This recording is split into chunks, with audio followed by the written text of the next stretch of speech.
traveler of my dreams,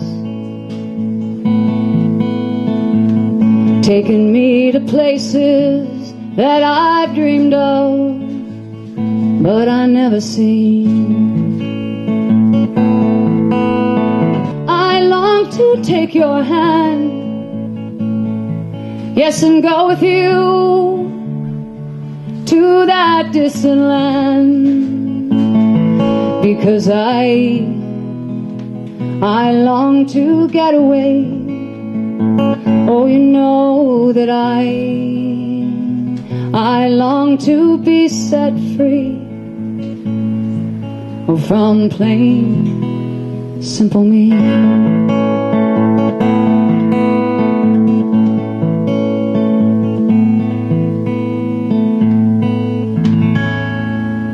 It was a shame what Carolyn did to that man. It was bad enough that she went and fooled around on RD, but then she listened to Bertha Merriman and named that baby of hers after that no-good James Darrell Jackson.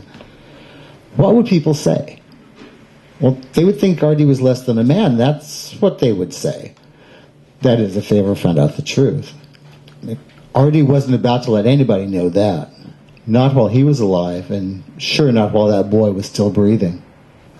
Years had passed before anybody would tell him who his father was.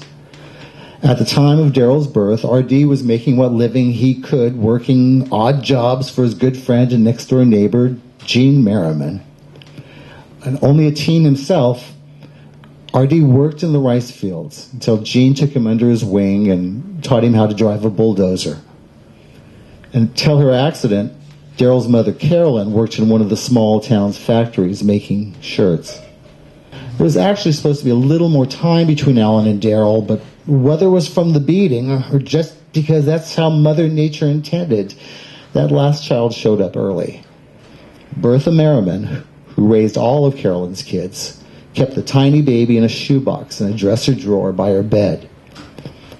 It would have taken a strong constitution and more mature couple to live long with instability in RD and Carolyn's house. By the night, RD smashed that pale yellow high chair into Carolyn's 3 months pregnant stomach. She was already making plans of her own. Right after his attack on his wife, RD took off again just as he always did. Unlike the times before when he disappeared, this time he didn't come back much.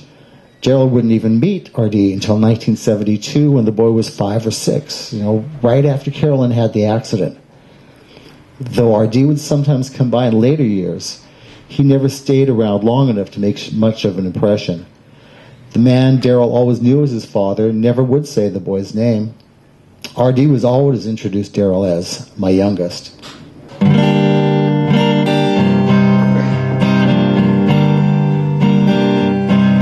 I'm getting restless, yeah, it's all getting old.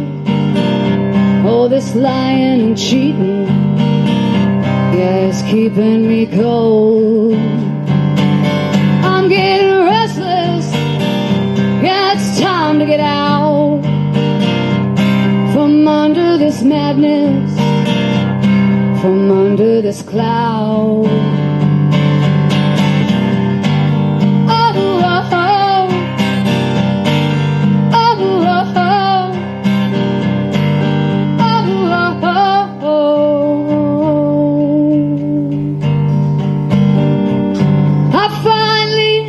Inside myself, it was the only way I could tell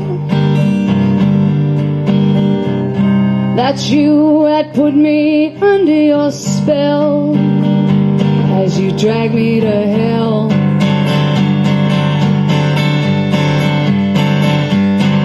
I'm getting restless, yeah, freedom is near.